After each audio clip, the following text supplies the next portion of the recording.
Assalamualaikum warahmatullahi wabarakatuh. Halo semuanya, perkenalkan nama saya Inditya Fadiana, mahasiswi UIN Sunan Kalijaga Yogyakarta, program studi manajemen pendidikan Islam. Pada kesempatan kali ini, saya akan menerangkan mengenai efektivitas dan transparansi penerimaan peserta didik baru secara online.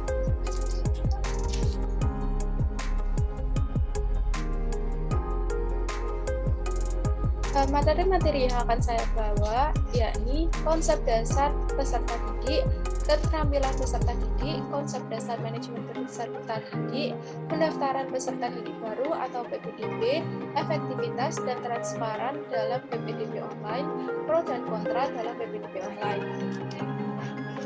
Materi yang pertama yakni konsep dasar peserta didik. Berdasarkan Undang-Undang Nomor 20 Tahun 2003 Sisdiknas, Pasal 1 Ayat 4, peserta didik adalah anggota masyarakat yang berusaha mengembangkan dirinya melalui proses pendidikan pada jalur, jenjang, dan jenis pendidikan tertentu. Peserta didik merupakan subjek didik. Mereka memiliki sifat unik antara satu dan lainnya. Melalui perkembangan zaman, akan mempengaruhi karakteristik peserta didik. Karakteristik peserta didik ialah kebutuhan fisiknya, secara sosial maupun fisik, mendapatkan status, mandiri, berprestasi, disayangi, dan memiliki falsafah hidup.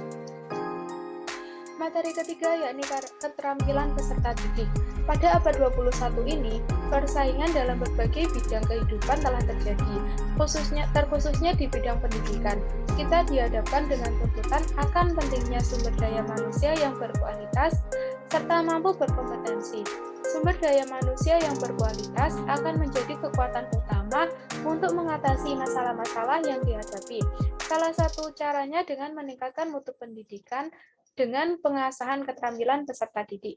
Keterampilan peserta didik bisa dikenal atau dikatakan dengan 4C, yaitu Communication, Collaboration, Critical Thinking, Creativity. Communication, yakni peserta didik dituntut untuk memahami, mengelola, dan menciptakan komunikasi yang efektif, serta secara lisan, tulisan, dan multimedia.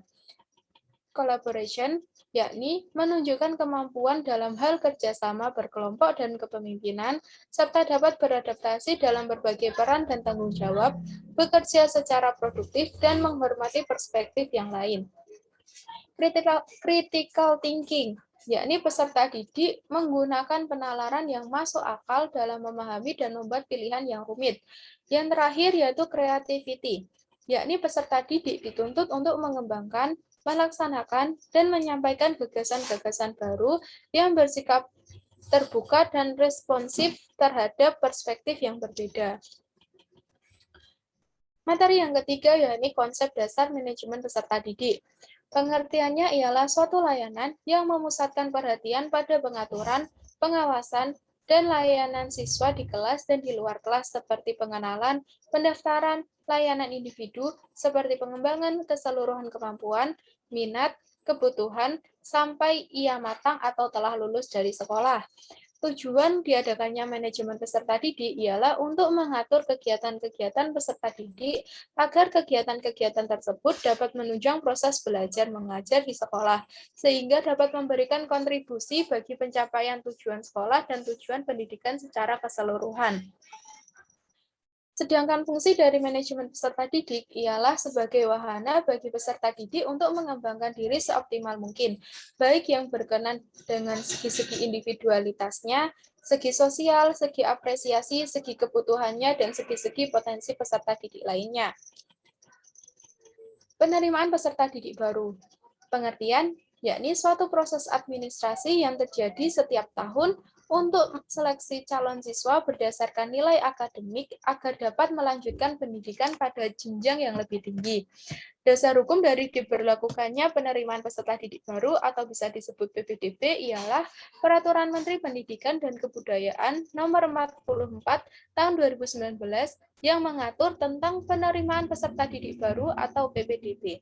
Pada taman kanak-kanak, sekolah dasar, sekolah menengah pertama, dan sekolah menengah atas atau sekolah kejurusan. Namun, di era perkembangan teknologi yang meningkat ini, khususnya di bidang pendidikan, salah satu contoh diterapkannya teknologi informasi di sini yakni adanya sistem PPDB online yang sudah yakni melakukan pendaftaran sekolah melalui daring dari tingkat PAUD, TK, SD, SMP, sampai SMA. Dasar hukum dari diberlakukannya PPDB online ini yakni Surat Edaran Mendikbud Nomor 4 Tahun 2020 mengenai pelaksanaan kebijakan pendidikan dalam masa darurat penyebaran COVID-19. Efektivitas dari penerimaan peserta didik baru secara online, yakni dalam pelaksanaannya dilakukan secara daring atau online dan dimulai proses pendaftaran, seleksi, hingga pengumuman hasil dilakukan secara online di rumah. Artinya, para orang tua ataupun para calon peserta didik tidak perlu lagi datang ke sekolah. Mengenai pelaksanaan PPDB online ini, Kemendikbud telah menyediakan bantuan teknis bagi daerah atau sekolah yang memerlukan bantuan teknis mekanisme PPDB online. Sedangkan untuk layanan bantuan teknis PPDB yang disediakan meliputi layanan data dan layanan aplikasi. Layanan aplikasi PPDB daring diberikan bagi daerah yang belum memiliki sistem PPDB daring, serta hanya dapat diberikan untuk pelaksanaan PPDB pada sekolah dasar dan sekolah menengah pertama. Sedangkan transparansi dari PPDB online, yakni ini bersifat transparan agar tidak terjadinya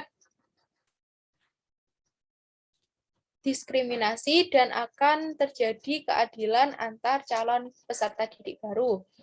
Transparansi di sini maksudnya ialah terbukanya akses bagi seluruh masyarakat terhadap semua informasi yang mencangkup seluruh proses manajemen sistem informasi publik, termasuk PPDB online.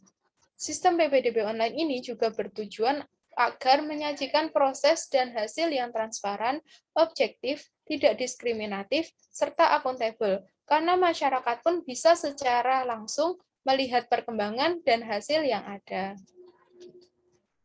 Namun, dalam penerapannya terdapat pro dan kontra di tengah masyarakat. Pendapat pro yakni efisiensi pelaksanaan PPDB. Efisiensi ini dimaksudkan dengan dapat dengan mudah dilaksanakan dan dengan biaya yang murah apabila menggunakan beberapa layanan PPDB secara gratis yang disediakan dari berbagai macam perusahaan. Sehingga Dinas Pendidikan hanya fokus untuk membuat aturan dan kebijakan untuk keberlangsungan PPDB online. Sedangkan pendapat kontra dari ini yaitu biaya mahal dalam pelaksanaannya.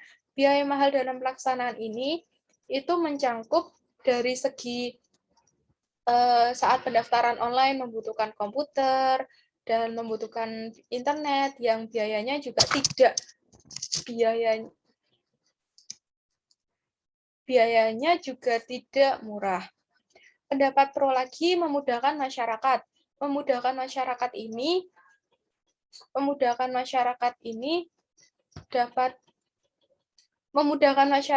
dimaksudkan yaitu masyarakat tidak perlu datang ke sekolah untuk mendaftar peserta didik.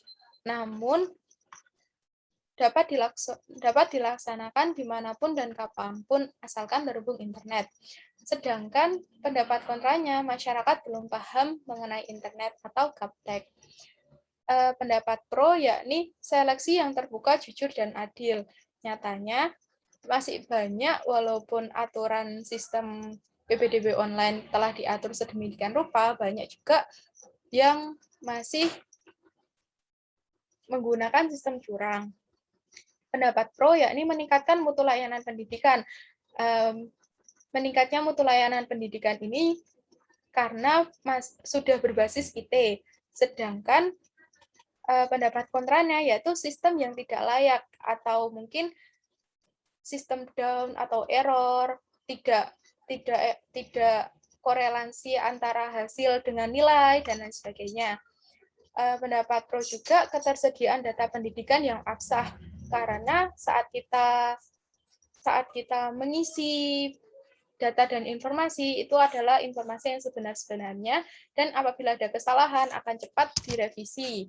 Sedangkan pendapat kontranya yaitu jaminan keamanan data tidak ada. Dalam arti ketika kita mengisikan data dan informasi pribadi kita, maka tidak ada jaminan keamanan dan juga banyaknya cybercrime yang memungkinkan dapat mengambil data dan informasi kita. Mungkin sekian dari penjelasan saya. Semoga kalian semua memahami dan menerapkan dari materi yang saya ajarkan. Sekian. Assalamualaikum warahmatullahi wabarakatuh.